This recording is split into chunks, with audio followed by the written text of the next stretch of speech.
और क्या फ़ैसला हुआ है इस्लाम पार्टी के साथ आप लोग जाएंगे? देखिए अल्हम्दुलिल्लाह 125 सीटें मजलिस इत्तेहादुल मुस्लिमीन ने पूरे महाराष्ट्र के अंदर हासिल की है। अब इसके बाद जो है हर शहर के अंदर गट नेता कौन होगा, विरोधी पक्ष नेता कौन होगा, स्टैंडिंग कमेटी में कौन जाएगा, कॉर्प मेंबर कौन होगा, इसकी हलचल शुरू है। मालेगांव के ताल्लुक़ से चूँकि असदुद्दीन अवैसी साहब का ख़ास ध्यान मालेगांव के ऊपर रहता है, उन्होंने कल हैदराबाद में एक मीटिंग बुलाई थी जिसमें हमारे मुफ्ती साहब थे, हमारे पार्टी के ज़िम्मेदारान वहाँ पर हैदराबाद में गए थे और वहाँ पर ये फ़ैसला लिया गया था सदर साहब की तरफ से कि इस बार जो है वो गट नेता की जो ज़िम्मेदारी है वो अब्दुल मलिक साहब के ऊपर सौंपी जाती है। तो यहाँ पर इस मीटिंग के अंदर ये ऐलान किया गया है कि गट नेता अब्दुल मलिक साहब रहेंगे करके, और आगे का जो भी यहाँ पर फ़ैसला लेने का है हमारे मुकामी ज़िम्मेदारान जो है वो इस ताल्लुक़ से फ़ैसला लेंगे। एक बात जो तय हुई है कि जो इस्लाम पार्टी है वो इस्लाम पार्टी ने के सदर जनाब आसिफ साहब ने मीडिया के ज़रिए दरख्वास्त किया था कि MIM ने और किसी और दूसरे पार्टी ने उनका समर्थन करना चाहिए। तो इस ताल्लुक़ से भी पार्टी ने ये फ़ैसला लिया है कि उनके साथ बातचीत करके मालेगांव की तरक्की के लिए और फ़िरक़ा परस्तों को दूर रखने के इरादे से हम एक अच्छा फ़ैसला इंशाअल्लाह लेंगे। मकसद एक ही है कि मालेगांव की तरक्की के अंदर हम चाहते हैं कि किसी तरह का फ़िरक़ा परस्तों की दखलअंदाज़ी नहीं होनी चाहिए। तो इस ताल्लुक़ से जो भी फ़ैसला रहेगा वो मुफ्ती साहब और यहाँ के ज़िम्मेदारान लेंगे। ये जो पार्टी आप जो भी देंगे, जो भी फैसला लेंगे, तो बिन शर्त होगा या कोई शर्त रहेगी, कोई पद की ये रहेगी? देखिए शर्त यही होती है सियासत के अंदर कि हर कॉरपोरेटर जो है वो यही उम्मीद करता है कि मैं चुन कर आया हूँ, हाँ, और मेरे इलाके का विकास होना चाहिए, मेरे इलाक़ों के अंदर तरक्याती काम होनी चाहिए। शर्त यही हो सकती है कि हम हमारे जो इलाके हैं वो इलाक़ों के अंदर हम तरक्याती काम कैसे कर सकेंगे उसमें, हाँ? तो इसके लिए सियासत के अंदर बहुत सारी इलेक्शन के बाद जब नतीजे आते हैं तो हर एक लेवल के ऊपर यही बात होती है कि भैया आपके इतने आए हैं, हमारे इतने आए हैं, हाँ? लेकिन अब वो कॉरपोरेटर्स के बारे में भी हमको सोचना रहता है कि वो अपने इलाक़ों के अंदर कैसा काम करेंगे। इस ताल्लुक़ से डिटेल में बात करेंगे इंशाल्लाह। भाई एक कहा जा रहा है कि जिस तरह MIM को जो कामयाबी मिली है महाराष्ट्र में और इस्लाम पार्टी को भी, यानी यहाँ जो मिली और यहाँ दोनों को एक बवाल सा मच गया है कि भाई MIM इतनी ज़ोरदार कमबैक कर रही है और कुछ फ़िरक़ा परस्त जो पार्टियाँ हैं वो हमलावर हो रही हैं, क्या कहेगी इस बारे? देखिए एक बात देर से क्यों ना सही, एक अंग्रेज़ी में कहावत है बेटर लेट देन नेवर। आज इस महाराष्ट्र के अंदर और इस मुल्क के मुसलमानों को इस बात का एहसास हो रहा है कि अगर हमारी आवाज़ कोई उठा सकता है, हमारे लिए कोई लड़ सकता है, ऐसा फ़िरक़ा परस्ती के माहौल के अंदर कोई डट कर हुकूमत से आँख में आँखें डाल कर सवाल कर सकता है, ना तो वो कांग्रेस पार्टी है, ना वो समाजवादी पार्टी है, ना RJD है, ना NCP है, ना कांग्रेस है। तो लोगों को जब ये एहसास होने लगा और हर रोज़ जब वो देख रहे हैं कि किस तरीके से असदुद्दीन अवैसी साहब हर महाज के ऊपर लड़ रहे हैं, तो अब लोग मजलिस की तरफ आ रहे हैं और उसी का नतीजा है कि आज महाराष्ट्र में इतनी बड़ी कामयाबी मजलिस को यहाँ पर मिली है।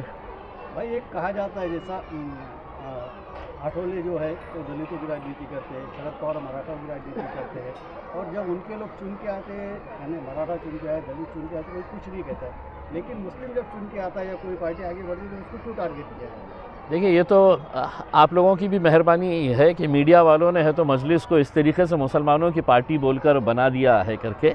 बम्बई के अंदर हमारे जो 8 काउंसिलर चुन के आए हुए हैं उसमें एक बहुत ही आम घराने से, मतलब मैं तो ये कहूँगा कि गरीब घराने से एक हिंदू समाज का हमारा एक भाई वहाँ से चुनकर आता है, और हम कल के दिन ये फ़ैसला लिए है कि मुंबई का मजलिस का गट नेता जो रहेगा वो हमारा एक हिंदू भाई रहेगा करके उसमें।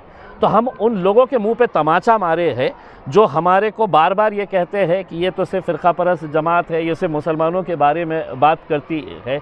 आप मेरे औरंगाबाद शहर में आके देखिए या मालेगांव के अंदर आके देखिएगा, कितने सारे टिकट्स हैं तो दूसरों को भी दिए गए थे। हमने तो अल्हम्दुलिल्लाह आम कार्यकर्ताओं को हमने ST समाज से, हिंदू समाज से जिता कर लेकर आए हैं। एससी समाज के मेरे 4 कॉरपोरेटर्स को जिता कर लेकर आए हैं करके। तो ये जो एक जहन बनाया गया है विरोधी पक्ष की तरफ से, और कुछ मीडिया का भी बहुत बड़ा रोल है उसके अंदर कि MIM मतलब फ़िरका परस्त जमात है, ऐसे मुसलमानों की बात करती है, ऐसा नहीं है।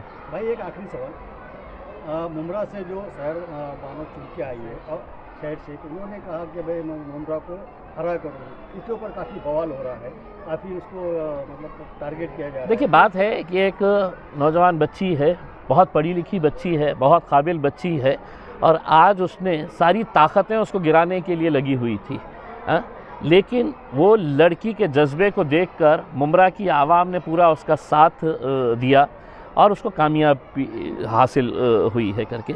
इस मुल्क के अंदर हर रोज़ कोई ना कोई खड़े रहता है कि इस मुल्क को हिंदू राष्ट्र बनाने का है, इस मुल्क को है तो हमको भगवा रंग से पूरा रंग देने का है करके। ये हर रोज़ आप बयान सुनते हैं। एक बच्ची जो चुनकर आई है और वो अगर ये कह रही है कि मुझे है तो मुमरा के अंदर तमाम सियासी जमातों को ख़त्म कर देने का है 5 साल और पूरे हरे रंग का, इसका मतलब ये नहीं है कि हरा रंग के ऊपर कोई पाबंदी लगी है। दलित समाज का जब चुनकर आता है वो नीले झंडे पकड़ के चलता है, हिंदू समाज का कोई आता है तो भगवे रंग पकड़ के चलता है।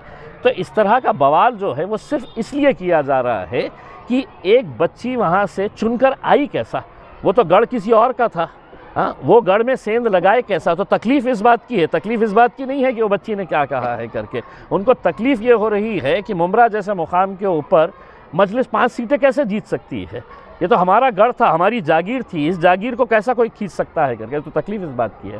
भाई मुंबई में अभी आपने कहा कि गढ़ नेता जो है एक हिंदू भाई होगा, उसका नाम भी बता दीजिए। देखिए, उसका नाम विजय मैंने ट्वीट किया है, चूँकि नए नए लोग चुन के आए हैं। नाम ज़हन में नहीं होगा। हाँ, अगर कैसा है, क्योंकि बहुत बड़ी खबर है।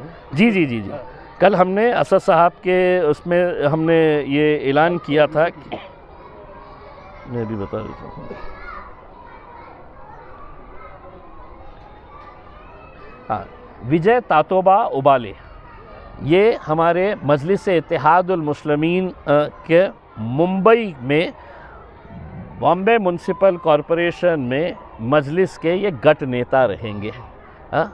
विजय तातोबा उबाले ये हिंदू समाज से आया हुआ एक लड़का है जो ट्यूशन्स लेते हैं, क्लासेस चलाते हैं, बच्चों को तालीम पहुंचाने का काम करते हैं।